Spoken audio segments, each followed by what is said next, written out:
Special report now. 3 strangers stole his life savings and nearly took his life in a violent home invasion in southeast Portland. And now a year later, he's simply trying to rebuild, but there is still no arrests or justice in this case. And we want to warn you, some of these images are graphic. Amy Frazier has tonight's Coin 6 Unsolved.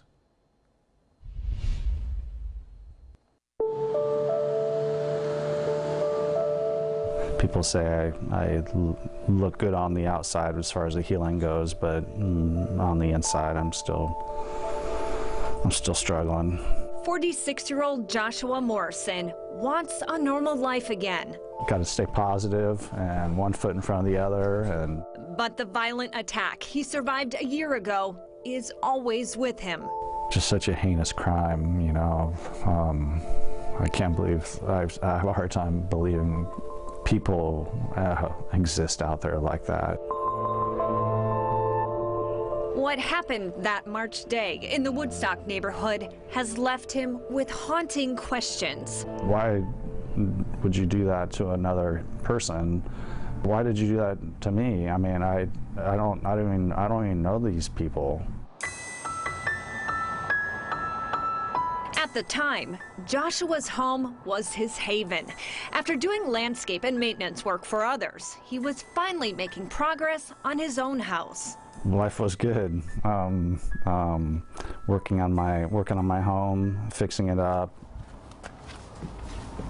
March 11th, 2018, he was getting ready for a barbecue when he heard frantic knocking at the door. It was like,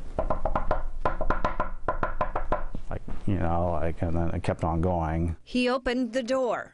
I saw a woman crying with mascara running down her face, and she was frantic. She was saying that I need help. I need help.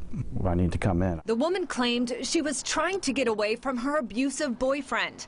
Joshua let her in and planned to call police. And she starts hitting me in the face, like just starts punching me, and completely threw me off. Completely threw me off. As he tried to push her outside, 2 men also showed up and started attacking Joshua. It was just pretty much a fight for my life, and they knocked me out.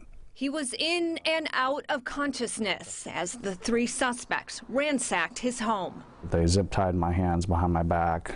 At one point, he woke up to the barrel of his own shotgun pointed at his head. Before he pulled the trigger, my life just like flashed.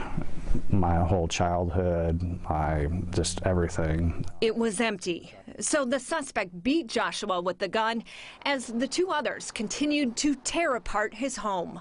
I heard her downstairs in my basement where the safe was, that I found it. And the safe actually came with the house behind a mirror in the bathroom, and it doesn't lock, and which I can't believe I actually had it there in the first place. I should have had it in the bank where it belonged. There was $92,000 in the safe, money he saved up over 20 years. He believes whoever's behind the attack knew about the money. When Joshua came to again, the house was quiet. Covered in blood, he stumbled to the front porch. Just like, help, help, please, please, somebody help. He says a young kid finally stopped. And he said he was going to go get help. And then the next thing I know is police officer, grabbed me by the shoulder and kind of lifted me up. He's like, I'm here. And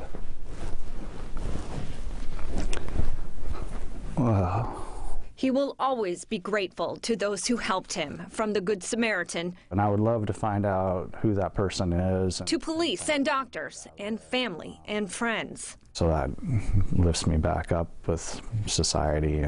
But the case remains unsolved. Just kind of lost everything that I had from what happened.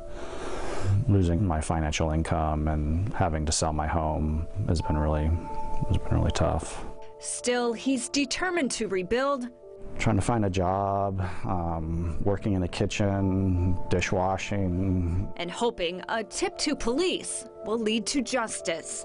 Somebody like that walking around the streets, I think that those people need some help for what they did. You just don't do that to another human being. Amy Frazier, KOIN 6 News.